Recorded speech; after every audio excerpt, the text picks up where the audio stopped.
Hello everyone, and welcome to our webinar about student life in Gothenburg. Today we will talk about some topics related to what it's like to be a student in Gothenburg and at the University of Gothenburg. And we have previously covered topics such as finding housing, and how to prepare your journey to Sweden in our webinars. And this now is our last webinar in our series of digital pre-departure events. My name is Matthias, and together with our student ambassadors Carlo, Wandera, and hopefully also Sol, we will give you some information about student life in Gothenburg and hopefully provide you with some useful insights that will help you get a better picture of what your future life in Gothenburg could look like for you. And in that sense, also maybe we can ease some of the stress that comes with moving to another country for your studies. And then during the second half of this webinar, we will also have a Q&A part. If you've attended our previous webinars already, then you probably are familiar with that. And during this Q&A part, all questions will be taken in written form, and we'd also kindly ask you to wait with your questions until we start this Q&A part, as it's easier to answer all questions in one bit at the end of this webinar instead of during the presentation. And since all questions will be taken in written form through the Q&A function, you also don't need to digitally raise your hand or anything like that, or ask for permission to speak. You can just submit your question in the Q&A function in the menu. So, you know the topic of today's webinar,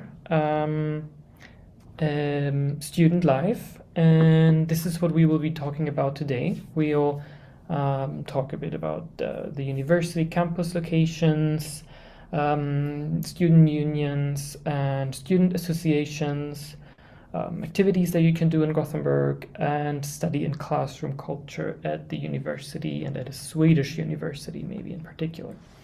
And after that, yes, we will have our Q&A.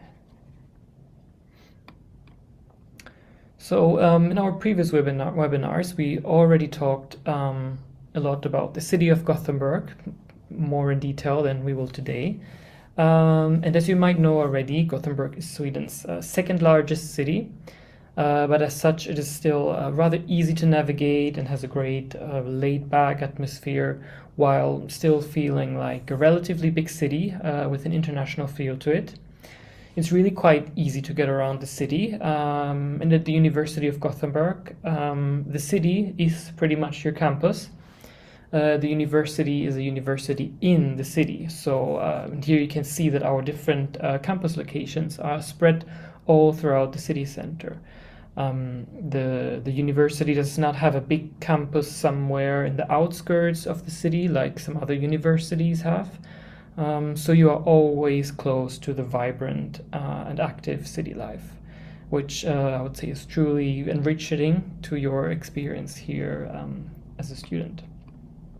And also throughout its history, the university has grown from different city districts to others, and you can see that by the buildings that you will be studying in. Here in the pictures, you can see both historical buildings as well as newer and more modern buildings. And a lot of people say that Gothenburg is really a great mix between city life and nature, as well as being a bigger city and at the same time being a very manageable city that is easy to navigate and not too overwhelming. And you will probably notice that as well once you have spent some time here in Gothenburg. But let's also dive a little deeper into university life and what kind of, for example, student unions and associations you can find at the university, so you can know what to expect when you start your studies in August or September later this year.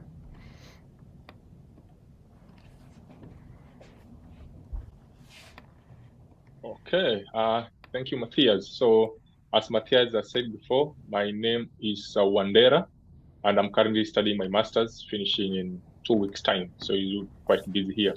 So, I'll talk about student unions. In our last webinar, I think we preempted about student unions, but today I'll try to also remind you and highlight some of the activities that can be offered at student unions. So basically, a student union is an organization that is run by students. And here you can get to do a lot of activities and also offers from them. Firstly, especially during the welcome week, you can get to meet new friends through the student unions. So during this welcome week, most student unions will have organized some activities during the first few weeks so as to also welcome new members and to show you what activities they do.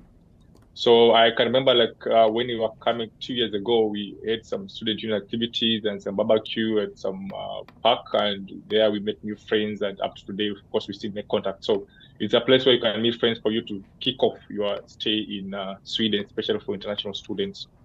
So you can do lots of activities in student unions. For example, you can play sports, you can play some games, do some parties, some mingle events, some dinners, some game nights, and a lot of activities.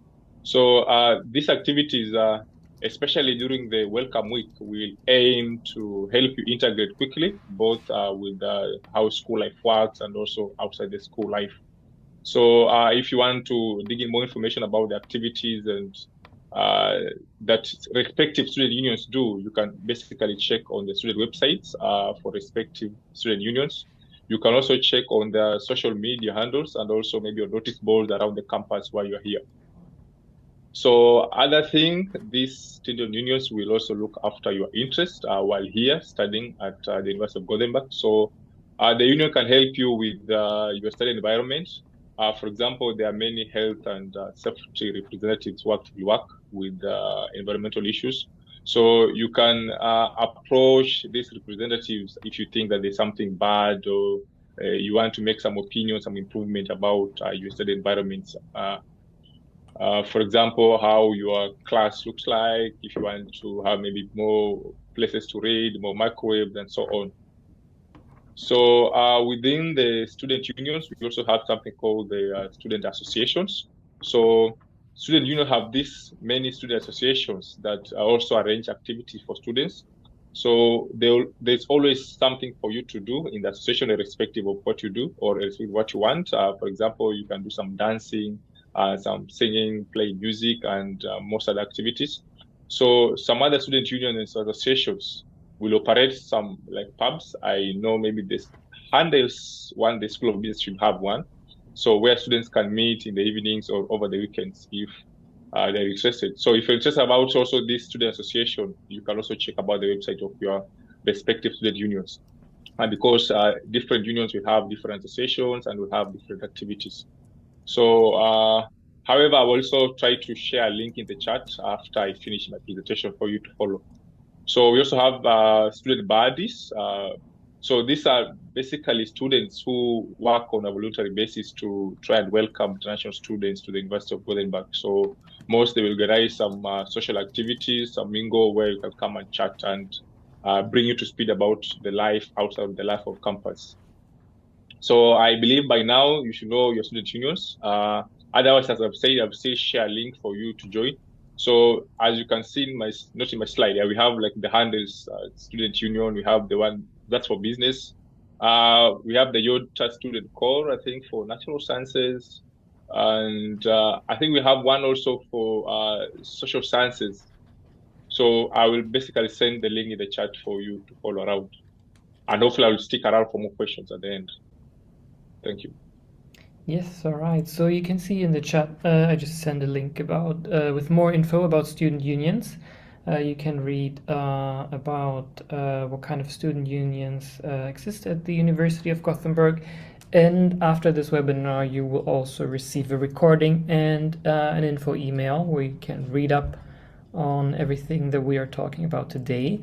And there is also now a link about the student body program. If you want to read up more about that, then you are very welcome. to do so, but you will also receive more information in time before you start your first semester at the university through either newsletters from the university or through newsletters from your department that you are studying at. So there are also a range of activities that you can do outside the university. Not to say that there is actually quite a lot to explore in and around Gothenburg. And to show you a bit more of an insight into what kind of activities a student day-to-day life could bring, Carlo has listed some activities regarding what to do in Gothenburg. Yeah, thanks, Matthias. So, hello, I'm Carlo. I'm a master's student studying international administration and global governance.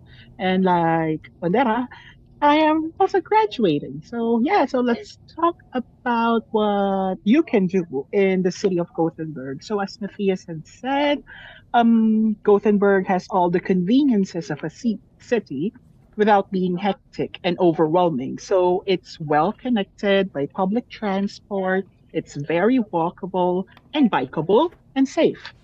There are also a lot of opportunities to do and things to do in the city. So here are some of the things that I know so far.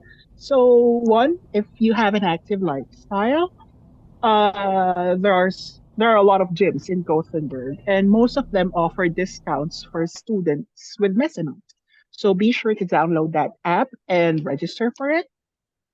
Note though that some of these gyms require a person number. So I think we've talked about that in their previous webinars, and you should have that one sorted out first if you want to make your gym registration more convenient. There are also public indoor swimming facilities here in Gothenburg and in other municipalities around it. So I regularly go to Valhalla Budget to swim, where they have like a 25-meter and a 50-meter pool with saunas and jacuzzis. And around the same area in Hedden, there are also public football fields on a first come first serve basis use. So just do guerrilla style with it.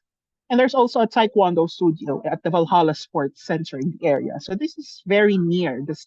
No, actually in the city center.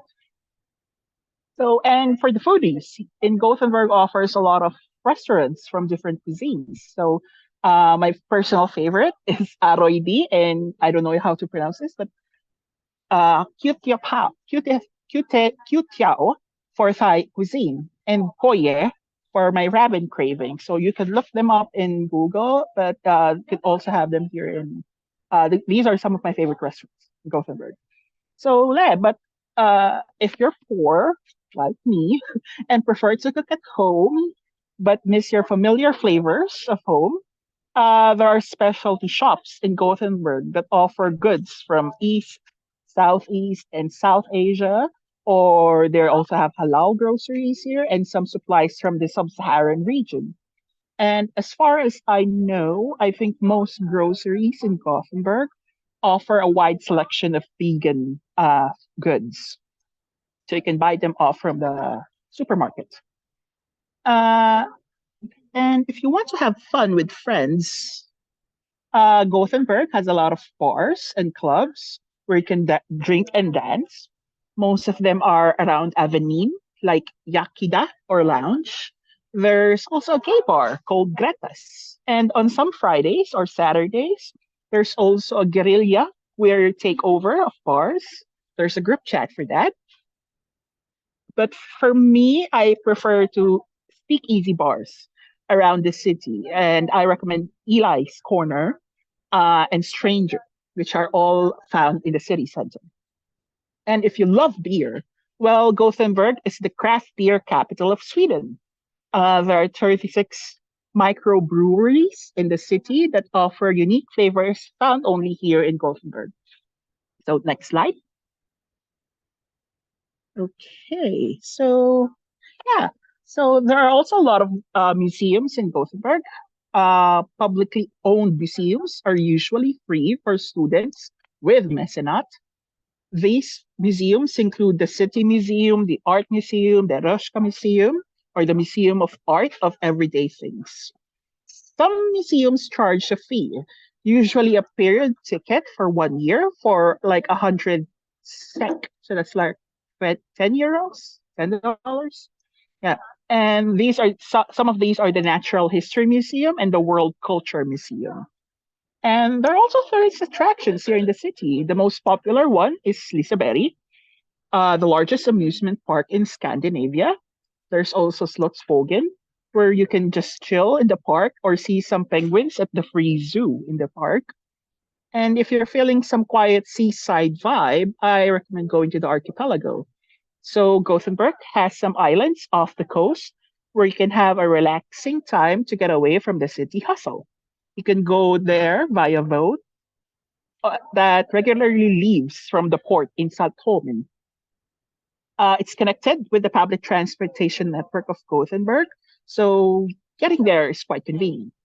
There are also a lot of volunteer organizations here in Gothenburg. I used to work with RFSL Newcomers, where we help members of the LGBTQIA community who just arrived in Gothenburg to make their transition in the new city better. So yeah, so those are some of the things that you can do here in Gothenburg. Matthias? All right, great. Thank you so much for sharing that with us. And for many of you, it will also be the first time, maybe, that you will be living and studying in Sweden, or maybe even abroad in another country. So that might be quite a change for some of you, depending on where you come from. So study cultures and the way students and teachers interact in the classroom or at different university facilities might be different than what you're used to. So we also want to paint a brief picture of what it's like to study at the University of Gothenburg, in the sense that it's a Swedish university and that you might study in a Swedish slash international classroom setting at GU. Absolutely. So I'll tell you a little bit more about this area. So my name is Marta. You may see my name as Sol sometimes as well when we're looking at the student ambassadors. And I study IT and learning. I'm a master's student and I'm in my first year. So I will say that depending on what country you're coming from, you may find some really, really big differences between what you're used to in a classroom as to what you're used to or what you will see when you come here to University of Gothenburg. So one of the main kind of ideals about this university is that it is a flatter organization. So when you come here, one of the most basic things that you'll learn is you're not going to address your professor as professor or Mrs. or Mr. or Sir. You won't use last names, Dr. XYZ. You're going to actually probably use their first names. And that's quite common here.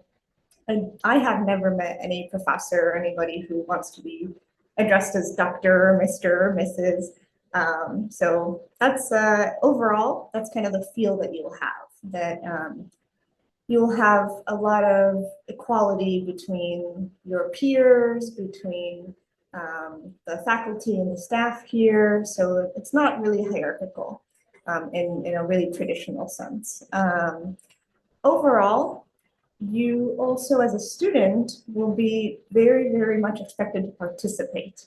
So classrooms and courses are very student-led, lots of feedback. You're going to use like seminar style coursework instead of just sitting and lecturing, right? So you're not going to sit there and just take notes and absorb. You're actually expected to be a part of the classroom experience. You're going to do workshops. You're going to have different formats. In my experience, tons of group work. All of my courses have done group work, but that's actually depending on your program. And then, of course, it's not just about being a student, but it's also about having experience. If you want to be a researcher, there are lots of research opportunities here at University of Gothenburg. They do often use the classroom as a way to build work experience if you want to go into industry areas. So you might have an internship built into your program, as I do. You may have some other way to do some work and to actually network and get to know people in the industry that you're later going to work in. Overall, I would also say that the environment is very friendly. So the idea is that we want to make sure that students feel comfortable, they feel safe, and so you're not going to have that really intense competition that you may hear of in other places. I knew going in as a graduate student, I was really scared, thinking, oh, this is going to be, everybody pitted against each other. Absolutely not. In fact, we always help each other, and we're always, having our group chat and trying to kind of match each other's energy and help each other out whenever we can. So that's really nice. It's very collaborative. Like I said, lots of group work in my area. So once again, very, very student driven. So students are pretty much the center of the university. The staff and faculty often look towards students about what they can improve upon, what they can change for the course for the next every or for the next cohort. Recently, I was part of a student feedback session that's done on every 4 years for my program. So I was able to give overall feedback about the progress of the whole program. And we had second year students, we had alumni, and we had our first year students, and we all gave feedback to a board. And so they really take that into account. So we'll go to the next slide. And it's not just about what's going on in the classroom, right? We're also often talking about what it's like to actually just be a student, right? What do you do in your free time? You're not in class all the time. And depending on your program, you may not have class like every day or even every week.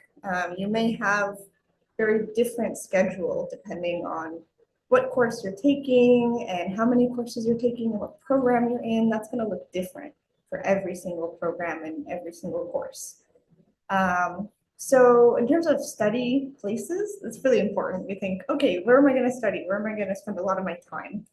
There's a lot here. So not only are there areas that Garlo had told you about, like all these coffee shops and places you can go just to explore the city, but you can actually explore while trying to find a good place to study, a cozy place. And here you can see some of the pictures of like a little couch, and this is a student area that I have in my building over here in the Lindholmen campus. There's also just areas for students to hang out. There's going to be like comfy couches and little spots around your faculty or your building that you can just study quietly, or if you need to do some group work, there's always like rooms for students, either at the library or within the building at the faculty. There's also a lot of labs and studios, so your classroom may not actually look like just a classroom with desks and chairs and a projector. It may actually look different depending on what kind of equipment you may need, or if you're doing an arts course, or if you're doing different tech-based work. So you can see some of the banners there with the different labs over here at Lindholmen as well. And then of course you have your traditional libraries, which in my opinion are extremely beautiful. There's so many different libraries here with different vibes, and you can just explore them and pick your favorite and try new ones. And then I think that most of the libraries also have cafes very nearby, so you can grab a coffee and then be cozy and go back to study. So it's quite nice. I really have enjoyed that. So yeah, with that, I'm all done here. If anyone wants to add anything about their favorite place to study and their faculty. All right, thank you. And also just want to add, since we talked about study and classroom culture now and sort of like studying at the Swedish university, of course, we will also do more to like introduce you to the Swedish study system. Just before the start of your semester, we covered this also in a previous webinar. We will have a welcome program where we also have an event about sort of like studying in Sweden. What's it like to study in Swedish Swedish study environment and sort of Swedish culture and how the university culture works in Sweden. And you can find more about that together with the rest of the Welcome Program activities in a link that I've also now sent in the chat. And before we continue with our Q&A part of this webinar, we'd just like to remind you that we have one more event planned, and that is our Zoom Cafe on May 21st next week. We'll have two sessions, one in the morning and one in the afternoon, Swedish time. And during these 2 hours, you're free to drop in anytime to ask any questions or just to chat with us, with staff from the university or our student ambassadors. So we hope to see you there. And you can sign up for the Zoom Cafe on our website. And you will, of course, also receive a link via email after this webinar, together with a recording of this webinar today. Also, please don't forget, if you haven't done so yet, to follow our student ambassadors on Instagram. We can get also some insights into student life in Gothenburg, basically. And over the course of the next days, we will also post some material about different areas of Gothenburg where our students live. So if you're curious to know more about that, just follow the account and just keep an eye on the content on our posts, and maybe you'll see an area where you might be living in around 6 months or even later. Also don't forget to join our Facebook group where we keep you up to date with all the important events and information that you might need, or join our WeChat group. And you can also find all the important dates from the process of since you've been admitted to the point where you will start your studies at the university on our website, together with important links that you might need in the meantime. And you will, of course, receive an overview or a link to this overview in email after this webinar. Thank you for joining. We hope to see you either at one of our next events, like the Zoom Cafe next week, or if not, later in autumn, when you will be studying at the University of Gothenburg. So until then, take care. Bye. Hej då. Hej då. Bye. Tack så mycket. Hej då.